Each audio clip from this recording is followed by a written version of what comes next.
We will try to do errors of refraction very briefly because they are important for cataract squint. अच्छा, ई में ट्रोप आए होती है जिसमें कोई रिफ्रैक्टिव एरर नहीं है, ठीक है। सिंपल रेज आती हैं, ये आपकी पीछे वाली लेयर क्या होती है, रेटिना, रेटिना पे बनती है, सेंसिटिव लेयर ऑफ रेटिना पे बनती है और आपका इमेज बन जाता है। पैरेलल रेज ऑफ लाइट आती हैं, पहले वो लेंस, पहले वो कॉर्निया पे होती है रिफ्रैक्ट एंड देन लेंस के ऊपर, ठीक है। कॉर्निया के पास हमारी 2/3 पावर ऑफ रिफ्रैक्शन है और लेंस के पास हमारी 1/3 पावर ऑफ रिफ्रैक्शन है। और इमेट्रोप की डेफिनेशन है, it's a refractive state of eye where parallel rays आ रही हैं लाइट की coming from infinity are focused at the sensitive layer of retina while accommodation is at rest। जब आपको जोर भी नहीं लगाना पड़ा। अब एरर क्या आती है कि इमेज पहले बन जाएगा या रेटिना के बाद में बनेगा या फिर मल्टीपल बनेगा, एक इधर बन रहा होगा और एक इधर बन रहा होगा, ठीक हो गया। ये एरर्स है। बनना इमेज कहाँ चाहिए, रेटिना के ऊपर, तो वो क्या बन जाएगा, या तो पहले बन जाएगा या बाद में बन जाएगा या मल्टीपल बन रहे होंगे। मल्टीपल बन रहे होंगे उसको एस्टिग्मेटिज्म करेंगे, पहले बन रहा होगा तो मायोपिया कहेंगे, बाद में बनेगा तो क्या कहेंगे, हाइपरोपिया, ठीक है। एरर ये हुई है। अब हाइपरोपिया में क्या होता है, आपको क्लोज ऑब्जेक्ट देखने में मुश्किल होती है, दूर के सही नजर आते हैं। मायोपिया में क्या होता है, दूर के जो होते हैं वो ब्लर होते हैं, करीब के ठीक नजर आते हैं। और एस्टिग्मेटिज्म में मिक्स ऑफ एरर होती है। पहले पहले हम कर लेते हैं hyperopia, ठीक है। I'm saying hyperopia, this hypermetropia is the older term and now we call this hyperopia, HYPEROPIA, hyperopia। अच्छा, कितने डायोप्टर की आंख होती है हमारी ह्यूमन आई, कितने डायोप्टर्स की होती है, 60 डायोप्टर की। अब हाइपरोपिया में हमारी आई जो होती है 60 से कम होती है। It could be any digit less than 60. Any digit less than 60 is hyperopia. Suppose 54 diopter की आई हो जाएगी तो हम उसको एरर क्या कहेंगे, हम उसको कहेंगे hyperopia, right? अब इसमें इमेज क्या बनता है, आफ्टर रेटिना बनता है। ये डायग्राम्स इंपॉर्टेंट है, they ask you in prop to draw कि हाइपरोपिया में इमेज कहाँ बनता है, तो आपको ये पूरी डायग्राम ड्रॉ करनी होती है, ठीक है। It's a type of refractive error where parallel rays of light entering the eye are focused behind the retina, ठीक हो गया। अब इसकी टाइप्स क्या होती हैं, टाइप्स दोनों की फोर होती है। एक होती है एक्सियल लेंथ, जब आई की एक्सियल लेंथ छोटी होती है ना ये, तो उसमें हाइपरोपिया हो जाता है। लेंथ छोटी है पीछे फोकस होगा। कर्वेचर जब होता है फ्लैटर होता है। हाइपरोपिया में सब कुछ डाउन होता है, इसका नंबर 60 से डाउन होता है, आंख भी छोटी होगी, कर्वेचर भी लेस हो गया, इंडेक्स भी कम हो गया, ठीक है। पोजीशन भी लेंस की पोस्टीरियर चली गई, सब कुछ डाउन हो गया तो हाइपरोपिया होता है, ठीक है। इसकी लेंथ छोटी आंख है, कर्वेचर भी फ्लैट है, इंडेक्स भी कम है, पोजीशन भी पीछे चली गई है लेंस की, तो उसको हाइपरोपिया होती है। ये होगी आपकी 4, ये क्लासिफिकेशन भी है हाइपरोपिया की और ये इटियोलॉजी भी है। एक चीज है एफेकिक हाइपरोपिया। अब एफेकिया का मतलब होता है एब्सेंस ऑफ लेंस। लेंस की डायोप्ट्रिक पावर कितनी थी, लेंस की डायोप्टेरिक पावर कितनी है,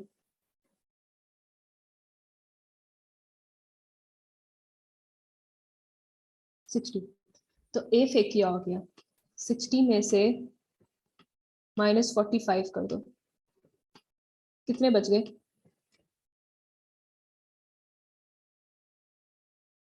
1/3। कैलकुलेशन करके बताओ ना कितने बच गए। लेंस की 1/3 ऑफ द आई 15 बच गए ना। तो अब 15, anything 15 dioptre, anything less than 60 is hyperopia. तो जब आप किसी का लेंस निकाल देते हो तो आई कौन सी स्टेट में होती है, जब आप लेंस निकाल देते हो तो आई कौन सी स्टेट में होती है, उसमें आई के अंदर कौन सी रिफ्लेक्टिव पावर होती है, हाइपरोपिया होती है। और हाइपरोपिया का मतलब है कि वो फार साइटेड है, वो नियर की चीजें बिल्कुल नहीं देख सकता। पूछा जाएगा आपसे कि ए फेकिया में कौन सी वाली रिफ्लेक्टिव एरर होती है, जिसमें आपने लिखना हाइपरोपिक होती है, the person is far sighted. अब ये देखो नॉर्मल विजन में क्या होना चाहिए, simply the image should be made on the retina. Hyperopia में it's made away from the behind the retina। और हम इसमें लेंस कौन सा लगाएंगे, लेंस माइनस लेंस लगाएंगे प्लस लेंस लगाएंगे। किरण 60 जो है वो टोटल आई की डायोप्टेरिक पावर है, इसमें 2/3 जो है वो कॉर्निया की है और 1/3 जो है लेंस की है। शाबाश।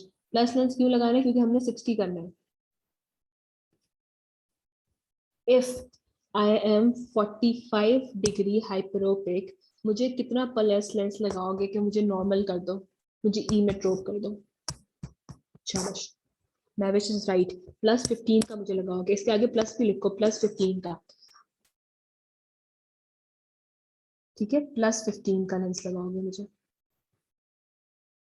अब जो प्लस लेंस होता है उसको आप कन्वेक्स लेंस भी बोलते हो और कन्वर्जिंग लेंस भी बोलते हो। इसकी पावर कितने में होती है, प्लस में होती है, क्योंकि हमने प्लस करा के उसकी 60 लेके आनी है। 60 हमारा स्टैंडर्ड है, 60 इज द नॉर्मल।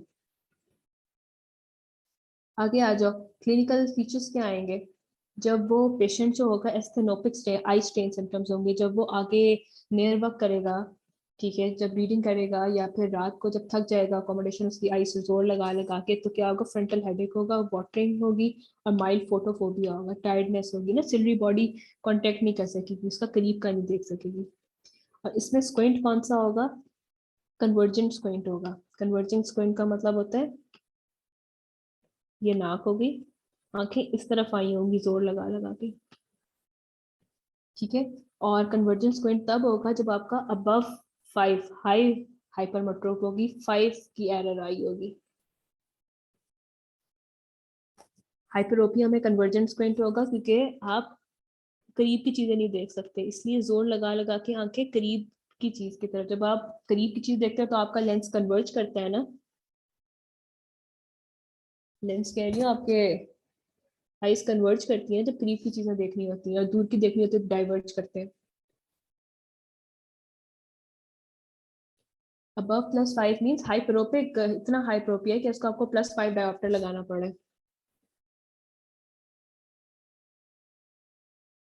15 वाला क्या पॉइंट बता दूं, देखो 60 डायोप्टर की आपकी आंख है, ठीक है, इसमें से 2/3 आपकी कॉर्निया की पावर है और आपकी जो है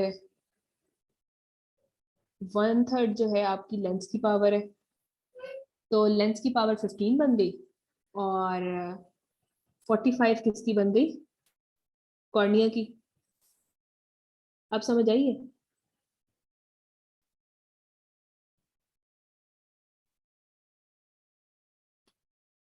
2/3 कॉर्निया की बन गई और 1/3 बन गई लेंस की।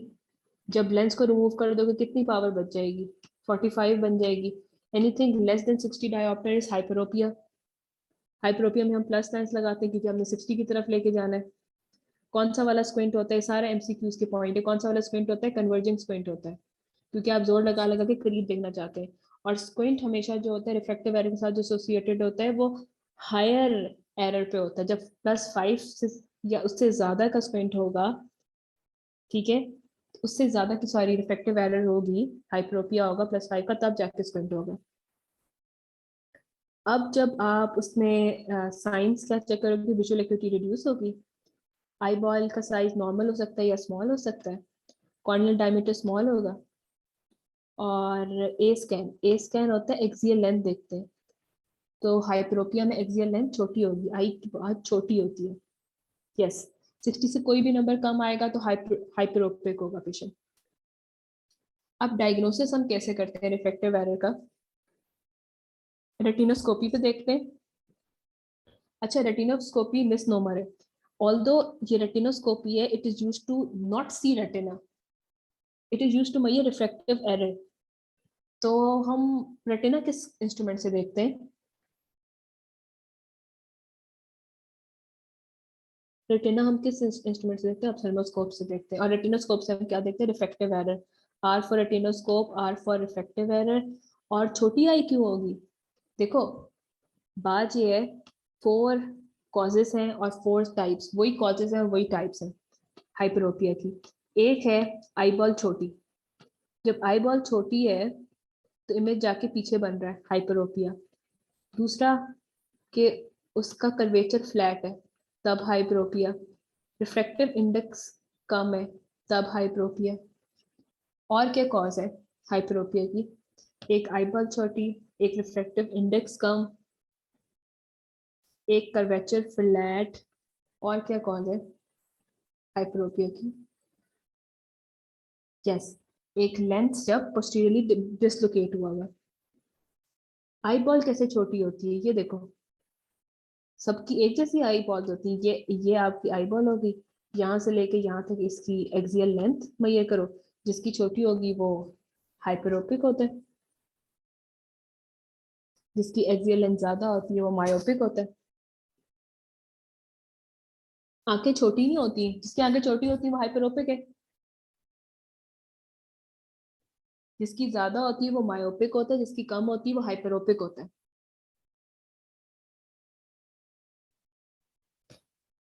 ठीक हो गया? उसके बाद अभी कहते हो पढ़ना नहीं, और अभी आ भी नहीं रहा चैप्टर बिल्कुल आप लोगों को। अच्छा, उसके बाद ये 2-3 फैक्ट्स हैं, ये मेमोराइज करने हैं।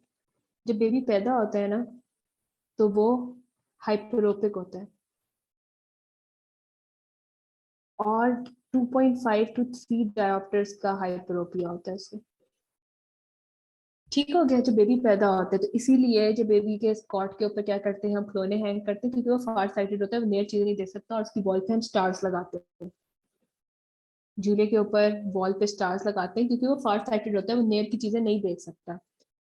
उसके बाद 6 to 7 years तक आई बॉल जो होती है 50% इमेट्रोप होती है, और 7 साल के बाद जो होता है उसकी ग्रोथ फुल हो जाती है।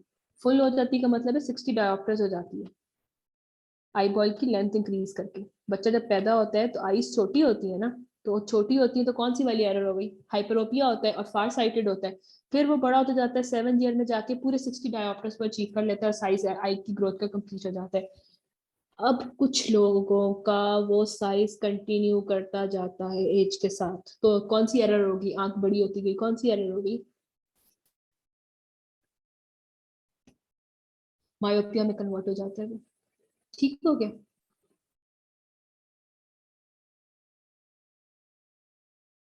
उसके बाद इसकी सिवेरिटी कैसे है? जो हमारा लो हाइपरोप होता है वो सिर्फ +2 का होता है, मॉडरेट +2 to +5 होता है, और हाई जो होता है +5 होता है। अब कॉम्प्लिकेशंस क्या क्या है? कॉम्प्लिकेशंस एक तो है एम्ब्लायोपिया। एम्ब्लायोपिया होता है लेजी आई। अगर मेरे एक आंख में रिफ्रैक्टिव एरर है, ठीक है, और एक आंख मेरी नॉर्मल है, तो ब्रेन को बड़ा जोर लगाना पड़ता है यार रिफ्रैक्टिव एरर वाली आई से देखने के लिए। वो कहता है ये वाली मेरी नॉर्मल आई है ना, मैं इसी से देखता हूँ। वो इसका इमेज, 2 इमेजेस बनते हैं ना, फिर ब्रेन इनको एक करता है, बायनोकुलर सिंगुलर विजन जो होती है हमारी थ्री, उनको एक करके वो देखता है। ब्रेन कहता है कि भाई इसका इमेज मुझे इतनी जोर लगा लगा के देखना पड़ता है, इतनी एफर्ट होती है, I just don't want to see from that eye, I just don't want to see from the defective eye, I just want to see from the normal eye. ये एम्ब्लायोपिया है।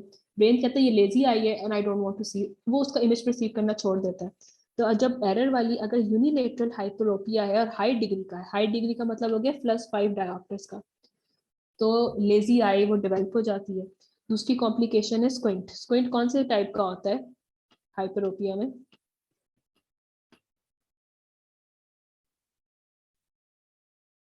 कन्वर्जेंस स्क्विंट होते हैं ना, very good, ये MCQ आता है।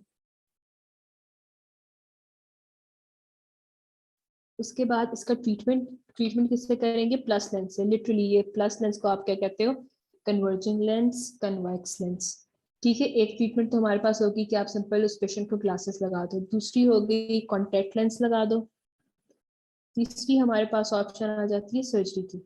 ठीक है, हमारे पास फोटो रिफ्लेक्टिव केरेक्टोटॉमी है, लेसिक है, ठीक है, और LASIK is the most modern method. Laser inside to correct your melissus. Myopia में क्या चीज कैसे? Can you write your question complete? I don't understand.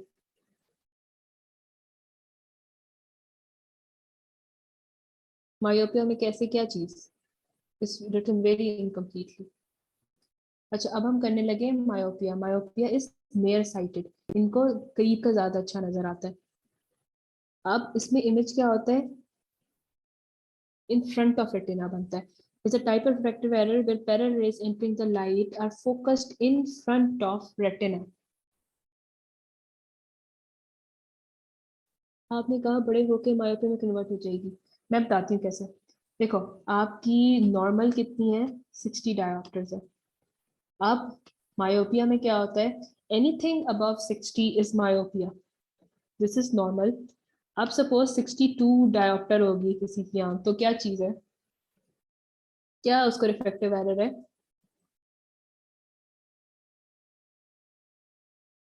62 में मुझे बताओ, छोड़ो सब कुछ, 62 में बताओ क्या चीज है? मायोपिया. कितनी है, कितना डायोप्टर का मायोपिया है? +2 डायोप्टर्स का मायोपिया है. तो अब इसको करेक्ट करने के लिए क्या करेंगे? माइनस लेंस लगाएंगे. -2 अगर मैं डायोप्टर का इसको लेंस लगा दूं, सिंपली 60 में हो जाएगा. And the error will be corrected.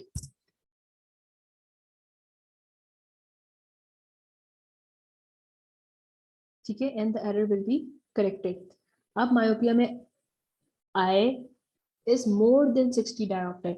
अब इसकी इटियोलॉजी और इसकी क्लासिफिकेशन भी एक ही चीज है. इटियोलॉजी क्लासिफिकेशन एक कर्वेचर.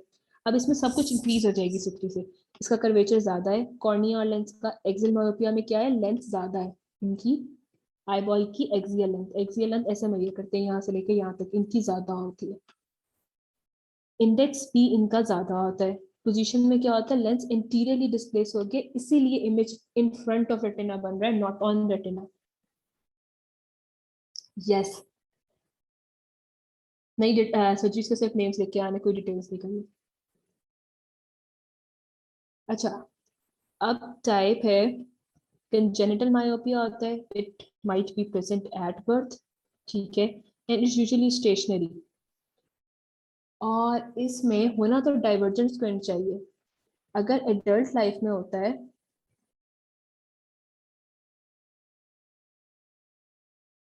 अगर एडल्ट लाइफ में होता है मायोपिया, तो उसमें हमेशा डाइवर्जेंट स्क्वेंट होता है. लेकिन अगर कंजेनिटल मायोपिया है सिंस प्रेजेंट सिंस बर्थ, तो उसमें कन्वर्जेंस स्क्वेंट आता है. It's like a fact and you have to memorize it, although it doesn't make sense. But since child is hyperopic at birth and it still tries to see inwards, so it has convergent squint. ठीक है, अगर congenital myopia होगा. Otherwise जो simple myopia होगा और 5 to 10 years of as में start होगा, जब आई बॉल ग्रो कर रही होगी, और ये 6 से ज्यादा, सिंपल मायोपिया कभी भी 6 डायोप्टर से ज्यादा एक्सीड नहीं करता. अगर सवाल पूछते हैं what is pathologic myopia, pathologic में क्या होता है? पैथोलॉजिकल में क्या होता है? उसमें फंडस में चेंजिंग आना शुरू हो जाती है, और वो कितनी डिग्री से ज्यादा होता है तो हम उसको कहते हैं, वो +6 डायोप्टर से ज्यादा होता है तो हम उसको कहते हैं पैथोलॉजिक मायोप. कौन सा अशना? मुझे नहीं समझ आई. अगर वो 7 years पर होगा तो वो कौन सा होगा? कंजेनिटल होगा? नहीं, कंजेनिटल एट बर्थ होता है.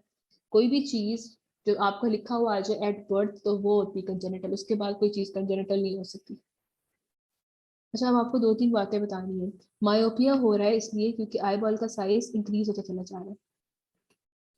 जब ये ग्रो करी, आई बॉल का साइज इंक्रीज होता चला जा रहा है, तो ये स्ट्रेच हो रही है और स्ट्रक्चर्स फट जाएंगे.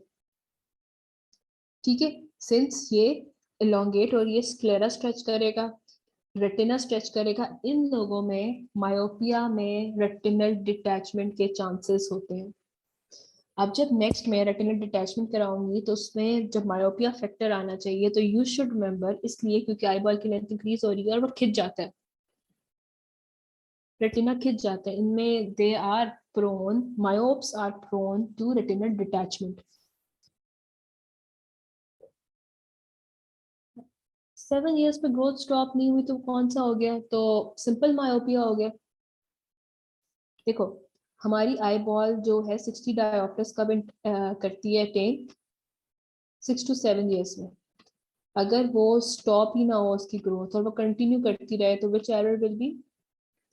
नहीं, मायोपिया में कन्वर्जेंस क्विंट होगा अगर वो बचपन से उसको मायोपिया है, लेकिन अगर उसको 5 से साल के बाद मायोपिया होगा तो उसको डाइवर्जेंस क्विंट होगा।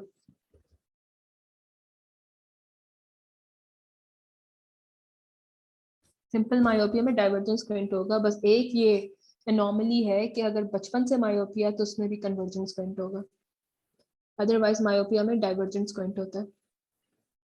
अच्छा, इसकी मैंने 2-3 फाइंडिंग्स लिखवानी है। ये ये आप लोगों ने फाइंडिंग्स करनी है, ये लिखने को आती है कि पैथोलॉजिक मायोप्स में क्या क्या फाइंडिंग होगी ऑप्टिक फंडस में।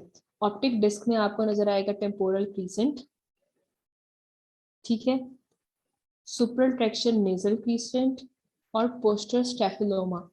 Anybody remembers what was स्टेफिलोमा?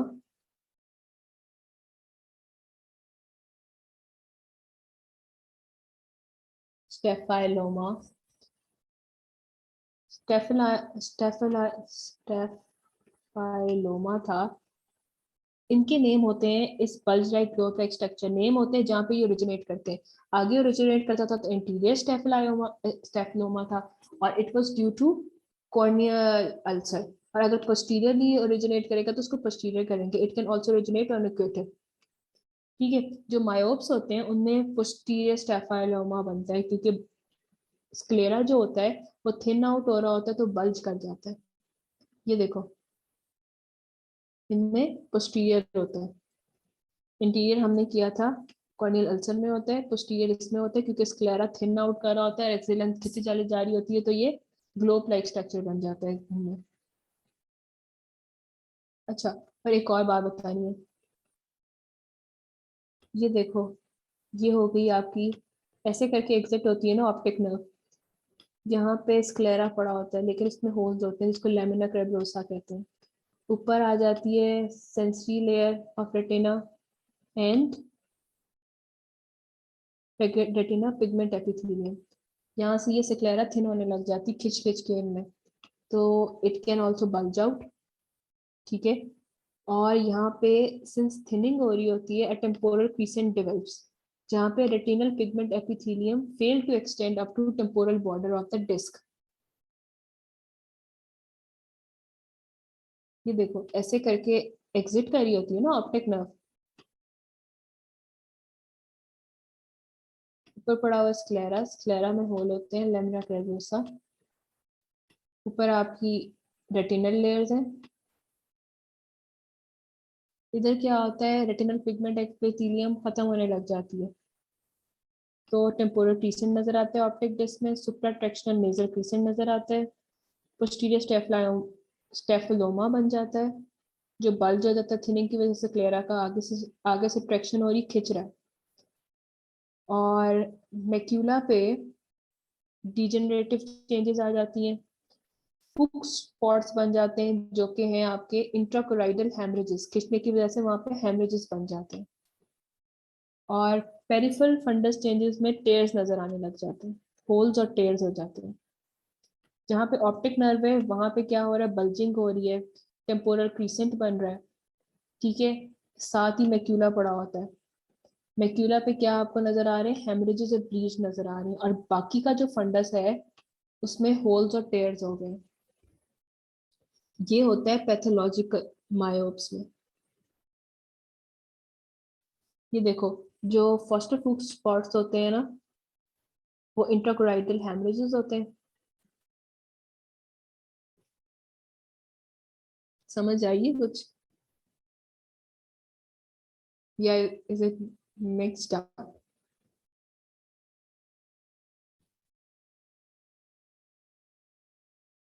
ये पेरिपेपिलरी एट्रोफी हुई पड़ी है पैथोलॉजिकल मायोप्स में। 3 हेडिंग्स हैं। पहले तो थिनिंग की वजह से टेम्पोरल क्रीसेंट नजर आते हैं, फिर सुप्रानेजल ट्रैक्शन होती है। ये फॉस्टर फ्यूक्स रेटिनल स्पॉट है, इसमें आपको ब्लीड नजर आ रहा है, यहाँ पे सारा खून जमा हुआ है, खिंचने की वजह से सब कुछ हो रहा है ये। इंटीरियर चैम्बर में बल्जिंग नहीं होगी, ये posterior out pouching of the globe है। इंटीरियर चैम्बर में कैसे बल्जिंग होगी? इंटीरियर चैम्बर में हम है ही नहीं, हम पीछे फंडस देख रहे हैं। कहाँ से आ गया इंटीरियर चैम्बर और उसके अंदर बल्जिंग?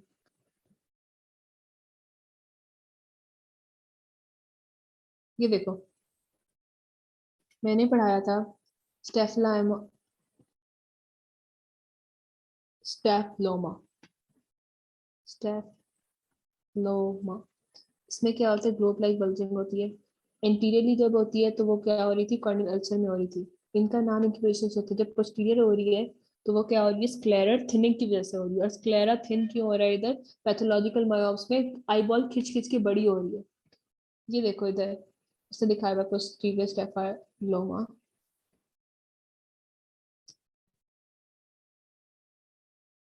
ये देखो,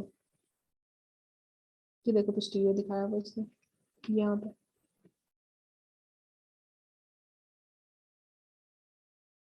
नहीं, मायोप्स का आईओपी फेज होगा, इनको आईओपी के लिए भी मॉनिटर करना पड़ेगा। ये at risk of retinal detachment, they are at the risk of developing glaucoma. इनको आपने रेगुलरली फंडस देखना है और सिर्फ रिफ्रैक्टिव एरर देख के नहीं छोड़ देना मायोप्स का। इनका आईओपी भी मुहैया करना होगा आपको। इनका, ये हम करेंगे, क्यों होगा इनका, ये ग्लाकोमा में करेंगे, लेकिन सारे रिस्क फैक्टर है। मायोपिया में क्या होता है कि रेटिना भी डिटैच हो जाता है। खिंच रही है सारी आई बॉल। ये सारी पैथोलॉजी जो हो रही है, खिंच खिंच के वहां पे थिनिंग हो गई है। ये क्रीसेंट नजर आते हैं, temporal crescent. Retinal pigment epithelium जो होता है वो वहां पे होता ही नहीं है। ये देखो यहाँ पे, ये जारी से ऑप्टिक नर्व एग्जिट करती है, ऊपर से क्लेरा पड़ा होता है इसमें, लेमिना सा होता है। उसके ऊपर रेटिनल लेयर्स हैं, वो यहाँ पे एक्सटेंड ही नहीं कर रही होती। टेम्पोरल क्रीसेंट बनता है, देन सुप्राटेक्सनल लेजर क्रीसेंट बनता है। ठीक है, नेजल मार्जिन से भी हट जाता है। पहले टेम्पोरल मार्जिन से हटता है, फिर वो क्या करता है, नेजल क्रीसेंट बनता है, उधर से भी हट जाता है। और फिर पोस्टीरियर स्टेफाइलोमा बनता है, थिन के पोस्टीरियर फोल्ड पे बल्ज बन जाता है। उसके बाद मैक्यूला पे क्या हो जाते हैं, हेमरेजेस बने होते हैं, जिसको फॉस्टर फुक्स स्पॉट बोलते हैं। आगे देन पेरिफेरल फंडस पे क्या होते हैं, होल्स और टेयर्स हो जाते हैं।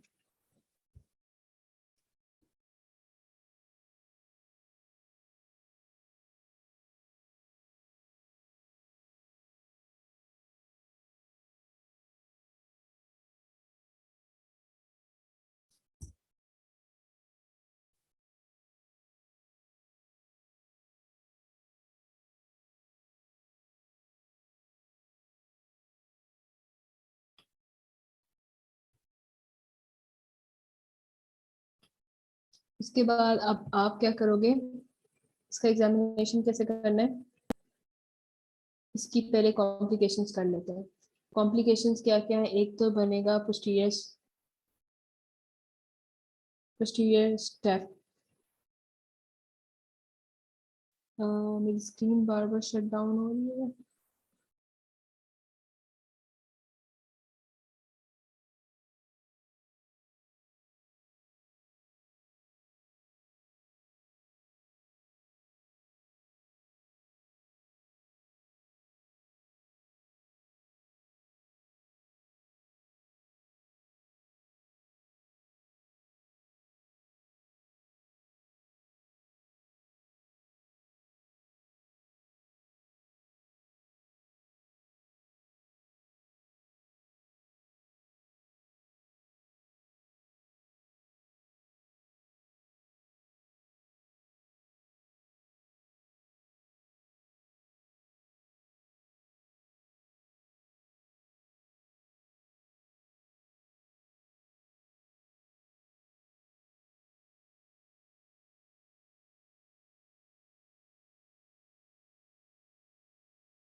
उसके बाद discuss various treatment option for correction of myopia. अब हमारे पास कौन कौन सी ऑप्शन है, एक तो हम इसको ग्लासेस लगा दें कनकेव लेंस की, उसके बाद व्हाट अदर ऑप्शन इज, हम उसको कॉन्टेक्ट लेंस लगा दें, और उसके बाद हमारे पास सर्जिकल ऑप्शन है, एक है LASIK, but LASIK is old one, femto LASIK LASI वाली जो है मोस्ट मॉडर्न मेथड है। अच्छा, 20-year-old बॉय आता है, presents with history of decreased far vision और एग्जामिनेशन विजुअल एक्यूटी और कनकेव लेंस लगाए हैं भाई, इतना आसान है, मायोपिया है इसका answer. But where image will be form before and after correcting the lens, इसमें ड्रॉ करनी है डायग्राम्स जो मैंने आप लोगों को बताया था। किधर बनेगा बिफोर करेक्टिंग और after correcting, before in front में मुना, वेरी गुड, और आफ्टर ये ड्राइंग्स ड्रॉ करनी है, ये ऐसे लिख नहीं देना।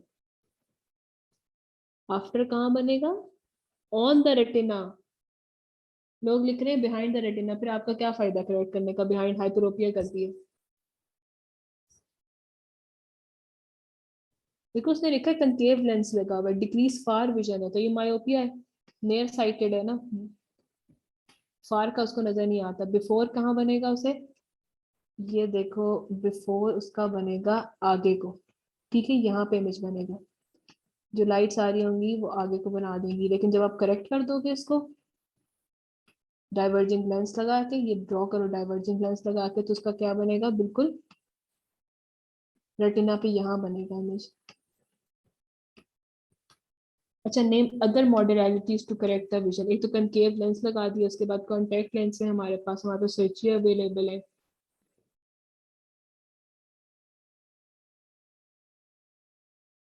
इसके अगला क्वेश्चन देखो, अटेम्प्ट करो।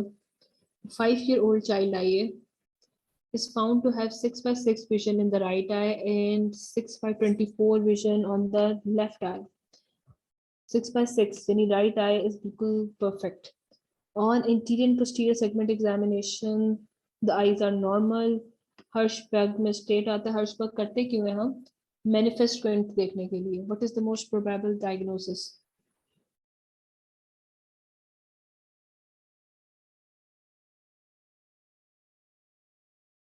क्या है इसका आंसर?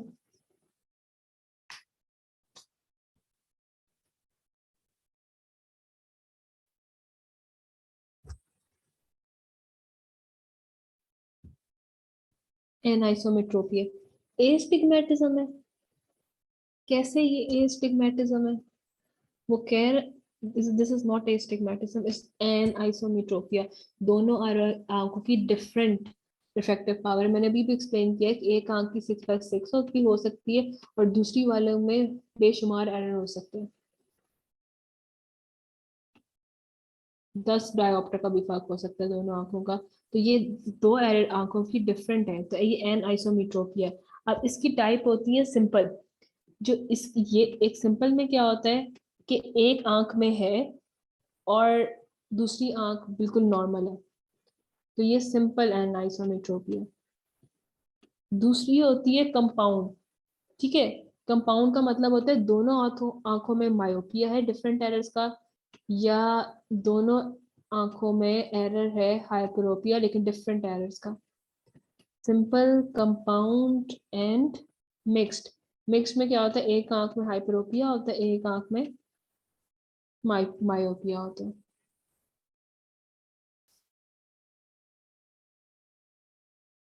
6 बाय हर्शबर्ग टेस्ट होता है, स्क्विंट पे देखते हैं, ये देखो स्क्विंट देखते हैं, ये देखो दो आईज हैं, यहाँ नोज के यहाँ पे आप डॉट से लाइट मारते हो, अगर सेंटर में आते हैं स्टार्स नजर तो इसका मतलब है इसको स्क्विंट नहीं है, अगर एक का स्टार यहाँ नजर आता है तो इसका मतलब है वो महंगा है, मैनिफेस्ट स्क्विंट देखने के लिए करते हैं। अच्छा, उसके बाद एक और क्वेश्चन है, 6/24 बता दूं, या ये देखो ये है, जब आप स्नेलन चार्ट पे देखते हो तो सबसे ऊपर होता है, ठीक है, यहाँ पे ऐसे लिखा होता है A B, नीचे लाइन होती है C। अब उससे पूछते हो आप कौन सी लाइन रीड करते हो, इस पे 6/12 होती है, 6/24 होती है, इस तरह से लाइनें होती है। तो मुझसे रीड करवाया तो एक में 6/6 वो सारी लाइनें रीड कर देता था, एक में 6/24 आया, तो स्नेल चार्ट की रीडिंग है ना। एस्टिग्मेटिज्म क्या होता है?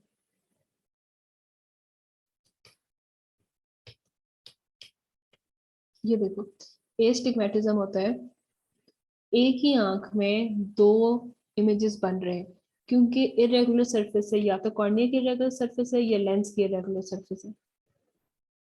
ठीक है, तो देखो एक इमेज आगे बन रहा है, एक इमेज पीछे बन रहा है, और इसके अलावा भी इमेजेस बन सकते हैं। ये एस्टिग्मेटिज्म है। It's a type of refractor where parallel rays of light entering the eye cannot form a point focus. एक इमेज नहीं बनाती, एक ही आंख में दो तीन इमेजेस बन रहे होते हैं। इसके अलावा एस्टिग्मेटिज्म का कुछ नहीं आना चाहिए आपको। नहीं आएगा एस्टिग्मेटिज्म का सिनेरियो, नहीं आएगा आपको। इस यूजुअली आज के जब भी कोई कॉर्निया के ऊपर एक और सरफेस आ जाती है तो कॉर्निया स्मूथ नहीं रहता ना। हाँ जी, 6/6 नॉर्मल होती है, और एस्टिग्मेटिज्म तब होती है जब कॉर्निया की सरफेस इरेगुलर हो जाती है। जैसे कि आपने यहाँ पे सूचस लगा दिए कॉर्निया को, तो कॉर्निया की सरफेस नॉर्मल तो नहीं रही ना। कॉर्निया की सरफेस नॉर्मल तो नहीं रही ना जब आपने सूचस लगा दिए, या यहाँ पे ओपेसिटी आ गई, या यहाँ पे बल्ब बन गया, तो एस्टिग्मेटिज्म होगा। एक इमेज यहाँ से टकरा के बनेगा, एक इमेज यहाँ से टकरा के बनेगा, एक यहाँ पे बन जाएगा, एक यहाँ पे बन जाएगा। यस, ट्रीजियम की कॉम्प्लिकेशन में मुना वेरी राइट। ट्रीजियम ऐसे करके इंक्रोच करेगा तो एक इमेज यहाँ से उल्टा करके बन जाएगा, एक सीधा सीधा आके बन रहा होगा। Astigmatism का independent scenario नहीं आएगा. It's a complication of opacities of sutures on cornea or any procedure you do on cornea, या फिर या ट्रीजियम आ गया कॉर्निया पे। ठीक है Ashna, it won't come directly, it's a complication. अच्छा, और एक स्टूडेंट के साथ ही मैं टाइम उसकी टाइप्स रिपीट कर दूं। एन आइसोमेट्रोपिया की, एन आइसोमेट्रोपिया की ना 3 टाइप्स होती है। सिंपल टाइप, सिंपल में क्या होता है, एक आंख में एरर है और एक आंख में नहीं है। ठीक है, जैसे इस आंख में ये सिंपल है।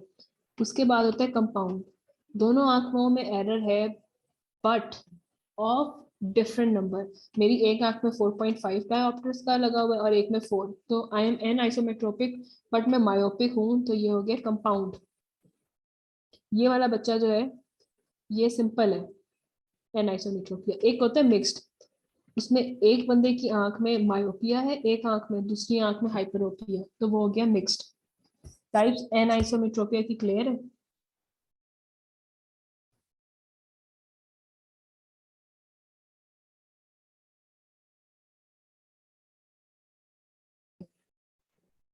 बेसिक देखो ये,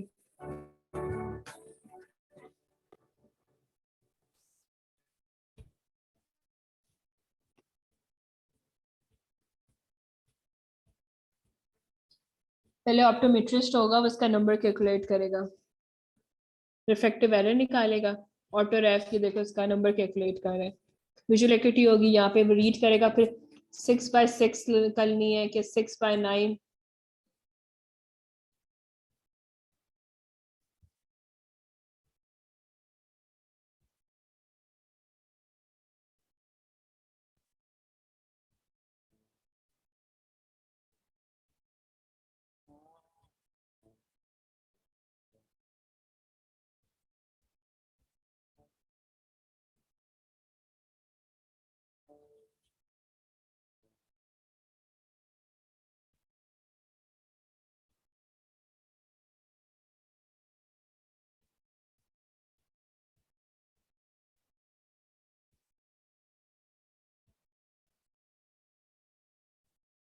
इधर कॉर्नियल टोपोग्राफी में देख लेंगे। ठीक है, अगर अगर सपोज इसका केरेटोकोनस निकल आता है, अगर सपोज इसका ये कॉर्नियल टोपोग्राफी में केरेटोकोनस निकल आता है, तो हम इसके करेंगे लेसिक? केरेटोकोनस में नहीं करते हैं हम, क्योंकि वो प्रोग्रेसिव एरर है, फिर दोबारा थिनिंग हो जाएगी और पैसे वेस्ट करने का कोई फायदा नहीं है।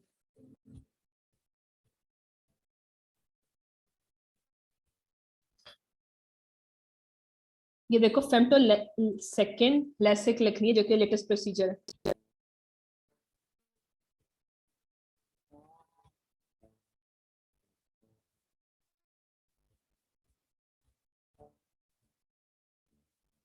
ये फ्लैट कर दिया उसने कॉर्निया।